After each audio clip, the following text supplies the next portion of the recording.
Six Music. This is Six of the Best. Because my guest today is Goldie. You can hear our conversation a little bit later in the show, and we've got a classic mix of his from 1996 playing out later. And really we're going to be talking about drum and bass and jungle. Drum and bass, one of several dance genres which began here in the UK in the 90s.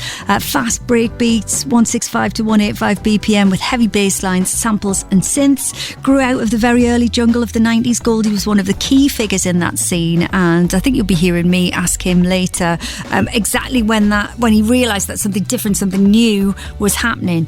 Other early D&B producers, of course, you got 4Hero, LTJ Bookham, Groove Rider, Shy FX, Dillinger, all of whom have been requested today. One of the most popular genres of dance music up to the present day, of course, having a massive revival and inspiring new generations of listeners and artists too, chasing status and sub-focus, doing so brilliantly. So today on Six of the Best, we asked you for the best 90s drum and bass tracks. Thank you everyone who requested music, and thank you for the gorgeous, gorgeous messages. I cannot tell you how beautiful they are. Going to do a few of those after this, but kicking off with this from Tony in Southend. Six Music. This is Six of the Best. We're just easing you in, but we're going to get there.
6 of the best. 6.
Long dark tunnel. This is 6 of the best. So brilliant. It was more brilliant than the sun.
Six Music's Artist Collection, where we anthologize an artist. And this time, we are celebrating one of the biggest bands of the 90s.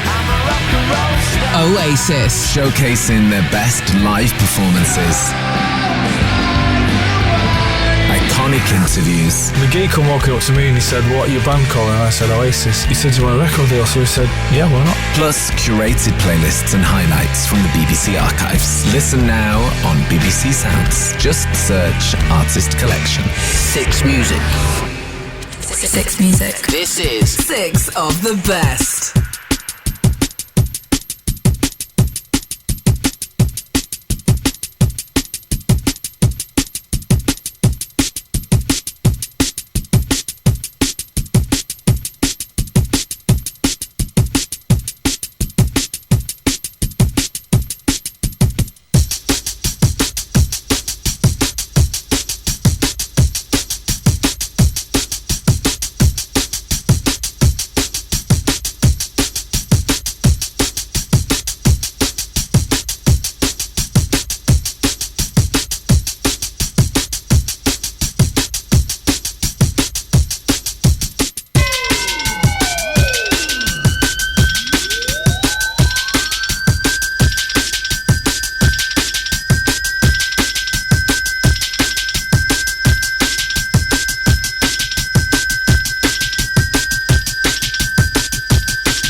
of the best. 6.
6 of the best. The S, the U, the P, the E, the R, the S, the H, the A, the R, the P, the S, the H, the O, the T, the E, the R, the S, the U, the P, the E, the R, the S, the H, the A, the R, the P, the S, the H, the O, the T, the E, the R, the S, the U, the P, the E, the R, the S, the H, the A, the R, the P, the S, the H, the O, the super, the chunk, the chuds. Check it. I'm the and who the legend equation, the stuff that equation, the stuff that ain't checking.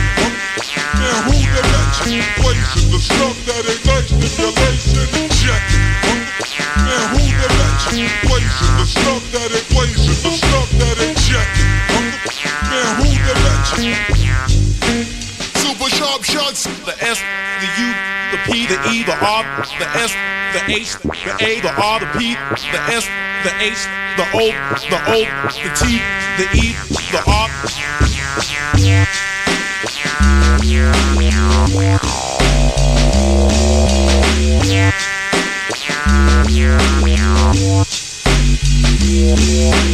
Super shots. Shoot this, super shot. Shoot this, shots. Super shot.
DJ Zinc, Had to Be Done, Super Sharp Shooter, much requested, Emily, David Poole, Stephen Hastings and many others all wanted that one.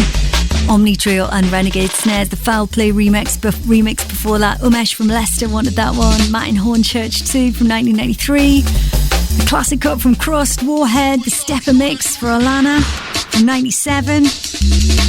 And before the trail you heard Renegade and Terrorist. Tom the Gardener wanted that one from 94.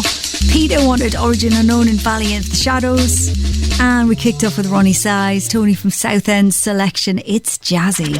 Six Music. This is 6 of the best. 90s drum and bass was our subject as we're in Rave Forever 90s. The music is black. Goldie, my guest later, will be talking about the origin of drum and bass, the evolution from jungle, and what he felt like was the moment when everything changed, this new genre emerged. Lots of love for this mix. Luke from Glasgow travelling to Bristol says, Lauren, called all my mates first thing this morning to tell them to turn on 6 all day. They're all texting me now to say thank you.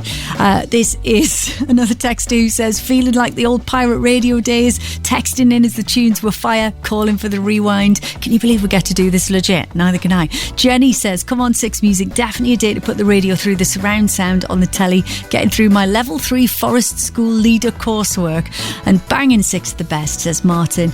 In the office with it blasting out, loving the tunes, brings back so many memories of Dreamscape, Fantasia, Helter Skelter, Equinox, Total Chaos and more. What a time to be alive. We've got the most gorgeous messages coming in from 6 Music listeners, and memories too, like this one. Morning Lauren, what a decade the 90s was. After a 5-year spell in foster care, my only family was the Jungle Massive. I'll never forget Orange taking over the Hippodrome on Leicester Square on bank holiday Sundays, raving to Fabio, Groove Rider, Ricky Blackmarket and co, alongside the almighty MC. What a sight we must have been to all the tourists, walking in at 10 p.m. with the global hyper-colour vests and whistles, with the best dancing family ever. Such wonderful days. Thank you for walking us all down memory lane, the best radio station in the world. Absolutely love that. If you've got a memory you want to share, 64046 03700 100 600. You're listening to Lauren on 6, where we're getting through as many genres, touching on as many different sounds as we can, and where Goldie will be my guest, and we've got a vintage mix coming up from him too. This is a gorgeous one from Liberty in Bristol, who says, Lauren, my mum and dad, Nikki and Shane, met at a rave in November 1992 at a club called Warehouse down in Plymouth. I literally wouldn't exist if it wasn't for rave culture. They've both sadly passed away now, but I continue their rave legacy as often as I can, and I feel so close to them when I'm on the dance floor. The club building's been taken over by a social enterprise now, and a few years ago they reopened it for one night with an original lineup from 1992. I went with a friend and it was such a special evening. One of the other ravers also gifted me a copy of the flyer from the night they met, and I have it proudly framed on my wall. I recently uncovered their matching Obsession bomber jackets in the loft and plan to have them framed to go alongside the flyer. Rave forever indeed. Liberty, that is so gorgeous. Big hug to you, darling. Locked in says, my cousin Chris, give me birthday big ups, and the jungle soundtrack's perfect. If our Chris is listening, we know we're doing something right. Happy birthday, cuz. Wow, loads of memories. Aim Cold Water Music, says this texter. Cold Water Music was a masterpiece here in Samande in Camden, Dingwalls. Funky times. And this is a nice one. As a foreign exchange student, art student from Canada in Newcastle in the 90s, World Headquarters was the place to be. Fell in love with the DJ, Ian Mason, and now more than 30-something years later, I found myself married to him in bliss. He'll be listening come lunchtime. Can you ask Ian, please, if he knows what happened to my shoes? Because as I mentioned earlier, it was quite common for me in those days to lose one shoe, but at World Headies I lost both shoes, which even for me was unusual. So if he has any information about my little gold shoes and where they might be, that would be great to know. Thank you very much. Coming up, you can hear my conversation with Goldie. We've got a very special mix from him coming later, but Goldie is next on the show as our Rave Forever 90s The Music is Black season continues. Right now it's 11:30. Catherine Cracknell has your headlines. 6 Music. This is BBC Radio 6 Music. Lauren, thank you. Andy Burnham says government support is ready and waiting for those affected by fires which have swept through several areas in the West Midlands. He'll be visiting the region later. The West Midlands Fire Chief says a blaze in Stourbridge from the fire. Political parties. Rail Authority killed her 3 in Birmingham for about a minute. Council after a Oh, you can relive the era that made you whenever and wherever you want. For the best indie anthems 24/7, just ask your smart speaker, play 6 Music Indie Forever. This is 6 Music.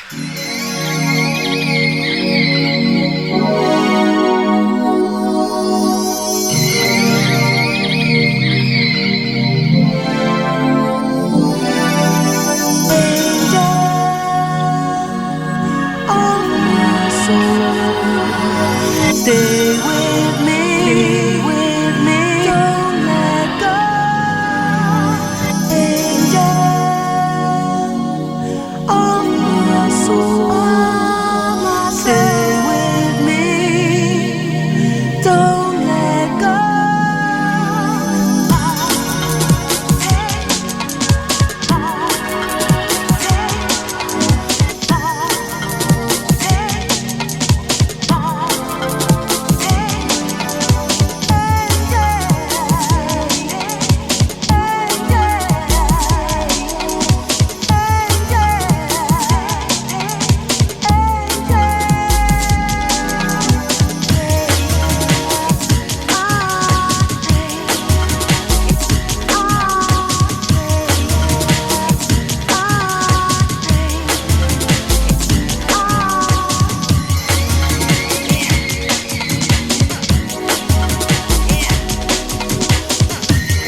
You are with Lauren Laverne on Six Music, and I'm delighted to say I'm with my guest today, Goldie. Thank you for joining me. How's life? Morning. Life is good. Life is good at 60. Oh, man. I can't believe how busy you are. You've got so much going on. I know. Tour this month. Well, yeah, it's been crazy. I mean, we Boardmasters the weekend, seeing young kids on top of shoulders dancing away to Adore You and listening to music that was older than them. Yeah. And they're really finding their type of rock and roll. There's lots, we've become this Motown of the music all of a sudden. Well, exactly. I mean, this is part of this season, what we're seeing, the reaction to it. It's not just from people who were there at the time. That people are really connecting with this Rave Forever series that we're doing. Yeah. Why do you think that is? As someone who has, we've talked about it a lot. My son is a huge fan of yours. Him and his girlfriend down the front at all your shows. Well, it's like a lament for something that they're not being monitored in the 90s. They're looking back to a time when there was a freedom of such. And also the fact that, if you can't find it or you didn't have it, you didn't experience it, and there's no record, only old footage, they're looking at it like we looked at hip-hop in the 80s, or looking back. But the difference is that the music we were making in the 90s was so far ahead. If you look at the 30-year disparity, Virgil Abloh pointed it out to me, that if you're in the 90s and you turn 45 degrees 30 years before, you've got the Beatles, you've got the beginning of Sly and Robbie, you've got all these bands coming up. But if you're in the 90s and you turn 30 years forward, you're talking 6 years ago, 2020. But the music we were making in the 90s doesn't sound as old as 60s music, because it's this urban culture they come out of rave culture, and it's such a massive wave. And I think Virgil said to me before he passed that you haven't even felt the waves yet. You've got this new generation, you've got Nia, and you've got Pink Pantheress, you've got all these kids, but then you've also got this, they're looking at their fathers and mothers' collections of stuff and tape packs, and they're finding stuff that to us was nothing. We kind of went through it. And they're finding a whole other experience with it. I mean, it's so joyful to see, so exciting to see that new generation. For you, though, when you were coming up, West Midlands, 1980s, and it started with breakdancing for you, I think. Well, I was always into hip-hop, and it was always Americanism and wanting to find America. And we were very lucky to go to America and do this wonderful documentary, Bombing. And Gus Correll, the cameraman at the time, still lives in Dorney Tower. Still lives up there, high up, looking over London. And I took him for his 89th birthday last week. Because he adopted me as a kid. Yeah. And that same window, he filmed everything before my first album deal was done. And looking back at this 90s footage, which is 170 hours of it, which they're putting this beautiful documentary together at the moment called A Love Letter of Our Times. And it's just beautiful to think that we went through this wonderful experience, chasing this dream to find something really original. I went to America and left when it was football, thugs and hooligans, came back and it was like Smileys and everyone's happy. So the summer of love. The summer of love was here. And I think that the rave culture, as much as it was kind of attacked in a way as well. People were like, the rave parties were illegal, and you can't stop culture. And it adapts its way, and all of a sudden it's found itself to our kids. And I had some great messages from fathers and mothers on the weekend saying, I used to rave to you in the 90s and I'm here with my kids and they're loving it and they're getting a bit of your music and the drummers are insane, and just having that is what makes it worthwhile. So for you said you were kind of searching for America. It's interesting, isn't it, where that's so often the case that people who are interested in culture, they're kind of pursuing something and they think they're going to get to this version of a thing and they kind of accidentally invent something new. That was the problem, because we went there on these shoulder of giants. I always say we're on the shoulder of giants. But when I came back, I realised that was their dream. And there was Reinforced, we were in Dollis Hill. I was doing artwork and going around record companies with cut and paste stuff and trying to get in. And I did Jazzy B's merchandise at this shop for this second wave of the Funky Dread stuff. And Nelly Hooper was going to studios in Utopia doing, the Soul to Soul stuff. And there was this space going on that hadn't been filled. And then it was John Truelove and Reinforced and doing the EPs over there and doing the artwork for Reinforced. And all of a sudden we'd found this music that was taking stuff from Europe that was kind of techno, which came from Detroit anyway, and their take on it. And then it was like breakbeat culture was so inert in us. We were so into breakbeats that we started experimenting ourselves. And all of a sudden, we're in this genre of, you know, a handful of us put this wonderful music together. And at what point does it get a label? At what point is it like, oh, this is jungle, and then, you know, after that, this is drum and bass? Actually. Well, I think because people argue about that. Me and my husband were arguing about it this morning. Well, there's no real argument if you're involved in it and you're a creator. Where I've come up in hip hop and I understand what the first, second, third wave of hip hop was, and I know that first hip hop was the basic loops of aim and break, for example, or assembly line. But then jungle just kind of stayed within the parameters of certain breaks and great B lines, sound system culture, which is great. But drum and bass, like those second De La Soul albums, looks broader in its sample palette. And started taking from things that you would not expect, Steve Miller Band, or, you know, out there with stuff that was not necessarily within the culture. Right. And that's when hip hop changed its direction, and it became like, you know, you got beat nuts and you got, you know, different people sampling different things. And drum and bass just became a wider spectrum of what you're taking, a bit more sophisticated in the way that we're taking breaks. And also remember, technology changed. Yeah. And that moved along with us. And at what point did you call it drum and bass, and who came up with the name? Well, I don't know. I was at Fabio saying concrete jungle music, and I had, you know, Gerald saying the same thing. I remember taking Gerald to Rage, and he hadn't heard Fabio play 28 Gun Bad Boy. And he lost his mind. And he went there all quietly. And the next time I looked at him, Gerald was on a podium with his shirt off, like Naya Bingi, warrior. And all these people thinking, I don't want to go and touch this guy. He's a nutcase. And he had the best night. And I think one of the things that I'd learned very quickly about culture was the American experience of being a graffiti writer and painting with my heroes. Was that I saw reinforced label music, A&Ring, getting it to the DJs, getting a dub plate played with a label on it, which was Metalheads. And so for me, I was very artistic in trying to connect everything and trying to... So that's really interesting, because this is what I was talking to, and when we talked about the 80s, we talked to Norman Jay, and in exactly the same way, he is someone who immediately sees and kind of joins in with that ecosystem. So he will start, you know, he's one of the founders of KISS, he starts a label, he's doing club nights, he's like, so that's the same for you then, that you you see that you have to create this whole system. Well, he was the model. Our predecessors were the models that inspired us. I always say to people, you know, our ego, as much as we have it coming through the door, we have to understand there's a train we're on, and there's people sitting in the carriages before us that made this happen for us. They opened doors for us for that train to move. Whether it was Detroit, whether it was me meeting Kemi and Storm, and, you know, them buying Frank DeWolf, and me thinking, what is this music from Europe? You know, I'm a people, what is this? And I'm walking into Rage with a long coat on and gold teeth thinking, yeah, here you go, B-boy. And it's like, take your coat off, mate, chill out. Time to go to Belgium. Do you know what I mean? And I think it was important that I recognised that dub plates were being played without any identification, because they're black plates. And I think even the name Metalheads came from Groove Rider. It was, I'm going to play some metal, some heads tonight on KISS. This was a long time ago. And the idea of the metalhead being an identity, I wanted people to like look at that and think, oh my God, it's something from Reinforced being played. So I kind of joined in and just connected as a conduit. And if you act as a conduit, it's going through you, because the culture comes through us. It doesn't belong to anyone. You can't define the two things can be right at the same time. And I think whether it's concrete jungle, sound system jungle, is coming from this idea of underground music being filtered out. You know, when you think about Angel as a song, it's a very forward thinking, but it sounds like a regular pop song today. But back then, it wasn't heard of, because it was amongst Scott Aiken and Waterman. Yeah. And it was completely different than the normal kind of music, but yet we had this hybrid going on in the UK, which I'm really proud to be a part of. We've got just a couple of tracks to chat about. The first one that we're going to play today is Zero and Lock Up. Tell me about this one.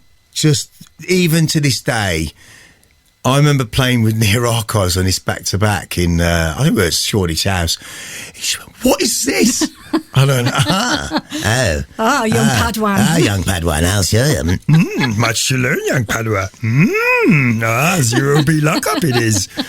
It is the ultimate Ray tune. It's got 3 drops in this tune. And when I first heard this tune, I think I'd maybe just done Ajax projects. And I was like, oh my God, I'm going to have to go back to the drawing board. I reached out to the guy that made it, and it was just like, it blew my mind. It's the ultimate Ray tune.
Zero B and Lock Up. If you're just joining us, you are listening to Lauren Laverne, and as part of the Music is Black season on Six Music, I'm in conversation with Goldie around the release of his seminal album, Timeless. This is Six Music's Rave Forever. The music is black. And so for you, I mean, your career, interestingly, kind of, obviously your love of music, your interest in the scene predates that, but your kind of professional career starts early 90s and kind of runs through, and 95 is the big breakthrough for you. Yeah. So what was that early part like? What was so special about it? It was a really special time where leaving Reinforced, getting the blessing from Mark and Diego to kind of go and do this 4-track EP of Terminator was a big move then. That was huge for me, because I said, look, you know, I've got this opportunity. It's like, man, we can do nothing else for you. You know, you get the blessing, you get to create Metalhead's the label, which was the dub plate label for Reinforce, R on one side, the Head on the other. So that was the beginning of Rider's Ghost, and me and Doc Scott, drums on the other side. And also get to do a 4-track EP, which was for a kind of connected major. And then, of course, I met Trenton, and there was talk on the street with going to, is it possible doing an album here? And I was working with Rob Playford at Moving Shadow. We're about to, working at his mum's semi-detached in, up in Hatfield, thinking Stevenage. And I'm thinking, I'm about to make this album. And I remember thinking, how can I make something that's just they cannot refuse? And it was 21 minutes long. It was Timeless. Mm-hmm. And it was the original Inner City Life, which is where that was extracted from. And even lying under the desk, I think we were about 15 minutes in, and Rob was like, we can't do any more. I was like, we can. Keep pushing it. I want to, it's going to be like 3 pieces. It's got to be Inner City Life, Pressure and Jah, the belief of God and the belief of something. And we pushed it. And I think I broke him at that point. And we came up with Timeless before the rest of the album had been done. And just taking that record around to all these different A&R men at a time when a 3-minute record was it. Yeah, it's this symphony. You've got an intro which is longer than the normal record, and people would be like sitting on the desk, you're playing it to them, and you put the cassette in, and they press play, and they just start to get a bit agitated, and then they go for the Rolodex. There's no iPhones then. They're looking at the Rolodex, and they start to think, yeah. And then they go for the volume and they turn it down and you think, I'm not going to sign it to you. You don't get it. Yeah. And then, of course, the rest is history, because Tongi heard it. And I think the reason why Pete signed it was because he didn't sign Soul to Soul and he didn't sign Left Field, if you remember. So he knew he'd missed those two. And those two. And I think this was the third thing. Like, I'm going to have to take a punt on this, but I think he genuinely didn't move for 21 minutes, and he think could be. I think for him it was his next biggest record.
Ask about another aspect that we haven't really touched on yet, because there's the whole kind of club side of this too, because we've talked about being in the studio, being an artist, making the music, but obviously Metalhead's Sunday Nights at the Blue Note in Hoxton, 95 to 97.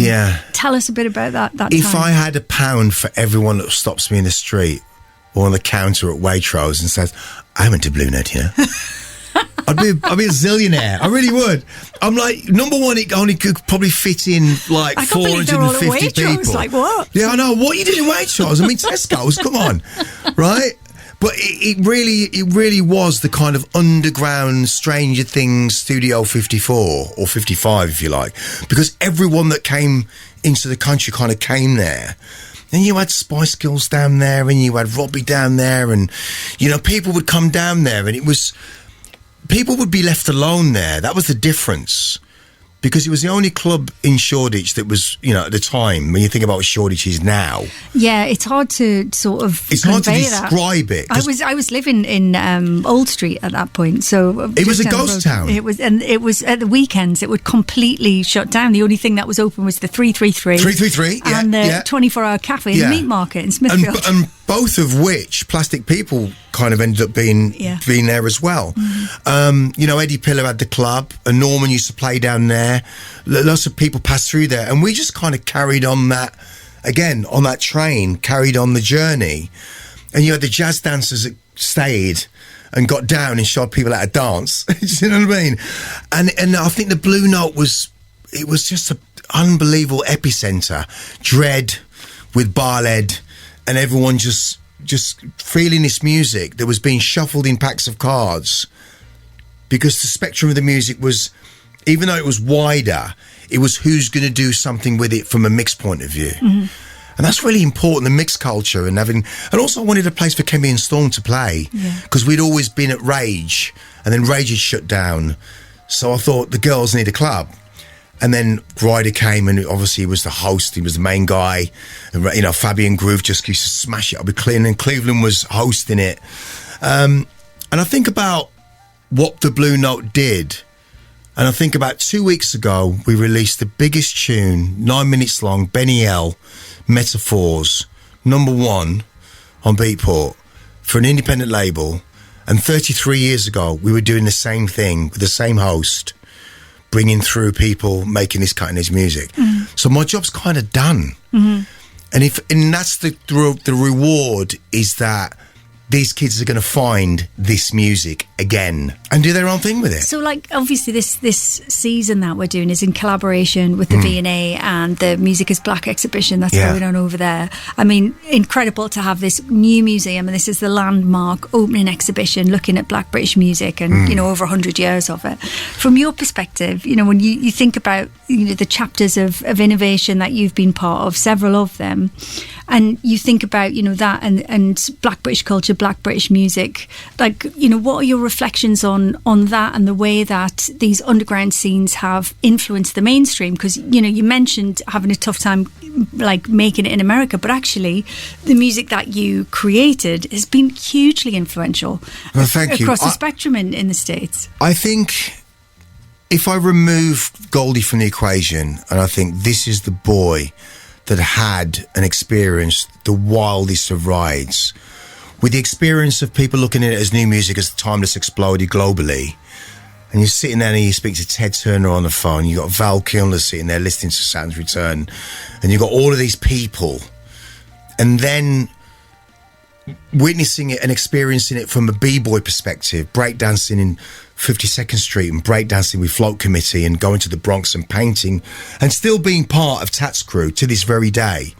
I think it's mind-blowing thinking that I'm still part of something that we invested this time into. And I think the sample palette that these new kids have got to take from, if you go back and look at the catalogue we have, if I was a kid going into a studio, I'm like, I'm going to have the best time sampling all of this music, whether it's on No U-Turn Records, whether it's on Shy's label, whether it's on Andy's label, you know, whether it's on Ram Records or Metalheads or No U-Turn, all this great music.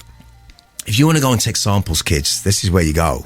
I mean, it's beat any sample pack, but being part of the culture. And I think the V&A, and likewise, you know, you look at what Beyond the Streets have done, and you look at all of these things celebrating urban. It's a massive thing we've achieved, I think, because the influence is the influence. You can't stop people being influenced by it. And where do record companies go when they want something that's on the edge? And I think music and culture is where everything happens first. Like societal change follows, doesn't societal change. But music is out there right at the vanguard. It's the vanguard of it. And I think that really presidents all of the changes. that I used to get the hump with thinking about, well, they just take it from an old gentrification. Well, there's kind of good types of gentrification too, because someone needs an inroad, and there's lots of, you know, are you into Kenny G in jazz, or do you like Miles and Mingus? Well, I know what side I am. I'm the latter. And if it's rock and roll we're talking, then we're at the Pink Floyd end. And if the kids get there, well, when I heard Breathe, blew my mind as a kid. When I heard the Stranglers, Rattus Norvicus, when I heard the Specials, when I heard all this music that was at the vanguard then, all you got to remember is, what's your starting point? When do you get in? You know, Human League, you know, Public Image Limited. I know that I was thrown in because I had an uncle that was in care system that says, you like this? Well, what about this? So it's just introducing you. Being It's that where you connector for it's where you someone. connect into it. And I think the more kids, just sending a kid a nice message or signing a book or selling somebody, if you want to listen to this album, listen to this. Yeah. And just open them up a little bit. And I think culturally, we have got the best culture. I think it surpasses anything else on the planet, I think, this culture. This next track that we're going to play, Goldie, is Roughage Crew. So this is one of yours, VIP Riders Ghosts. Great story. At the time, I did Ghosts on Moving Shadow, did all the versions, and I did a take on it where I'm just riding the desk live. First time I ever rid the desk live, just muting stuff out. And I'd left it accidentally on a DAT. And I gave the original DAT thinking that Ryder was going to just cut Ghosts. And this version at the end, he just gone down and found it. And I was at Roast, which is a really famous place, by the way. Roast. Anyone on a Sunday go to Roast. This is way before Blue Note. Where was Roast? It was in, like, basically South London. Okay. And I heard this tune coming in, and I'm thinking, I know the tune. I know the vocal. I'm like, it's the other version. And he destroyed the place. And even to this day, as a bass tune, it's the most simple tune, but it's the purest roughage you can get out of there. Riders Ghost. And it was always Riders. Brilliant. Goldie, thank you so much for coming to see us. Thank you. Well, to all you happy ravers and punters out there, go and dig out your mum or dad's record collection and you nick those tape packs. Go and get ask for a cassette player for Christmas or your birthday. You'll find some gems in there. Every day of my life. Every day of my life. Every day of my life. Every day of my life. Every day of my life. Every day of my life. Every day of my life. Every day of my life. Every day of my life. Every day of my life. Every day of my life. Every day of my life. Every day of my life.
Roughage crew. So grateful to my guest today, Goldie. Always a pleasure, and so much love coming in for him. Morning, Loz. So great to hear Goldie. I missed the D&B scene, bit old, but remember Goldie from the 80s, bombing TV programme with Brim. Great memories. Met my amazing wife Claire in 96. Returning to Reading after living in the USA, we were dancing partners and have been forever. Jungle forever, D&B forever, house music forever. Please give us a shout out. That's Alex and Claire in Reading. Together 30 years, 25 married. Congratulations, you guys. Peso in Norwich says, so good hearing Goldie here today. Really looking forward to hearing him, Doc Scott and TC1 and Filth doing a Blue Note evening in Norwich on Sunday. Yeah, he's got some live dates coming up. So excited. And that big gig, Royal Festival Hall, I think it is. That's going to be cool. Mike in Cockermouth says, Lauren, loving the tunes today. Can we figure out a way to get Goldie teaching a lesson in every school in the country? Well, I see from his Instagram that he's got a motorbike, so he's got transport. Honestly, what a joy. We're in the 90s. Rave Forever continues. Coming up, we've got Goldie's Essential Mix from 1996, replaying a classic mix from back in the day. Between now and then, more of your messages and some more classic tunes from the 90s as well. I'm going to touch on as many genres and sounds as I can. And you could go out Monday to Sunday dancing all night to the world's best DJs, playing all kinds of dance music. What a time to be in your 20s.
Lenny D Ice. Although he was better known as Lenworth Green, when he made this track he was just 18 years old, in a back bedroom in Leighton, East London, unknowingly paving the way for Jungle. Absolutely incredible. We are IE. Loving your messages, keep them coming, and keep listening to Six Music Where this season, and this Rave Forever special continues all day.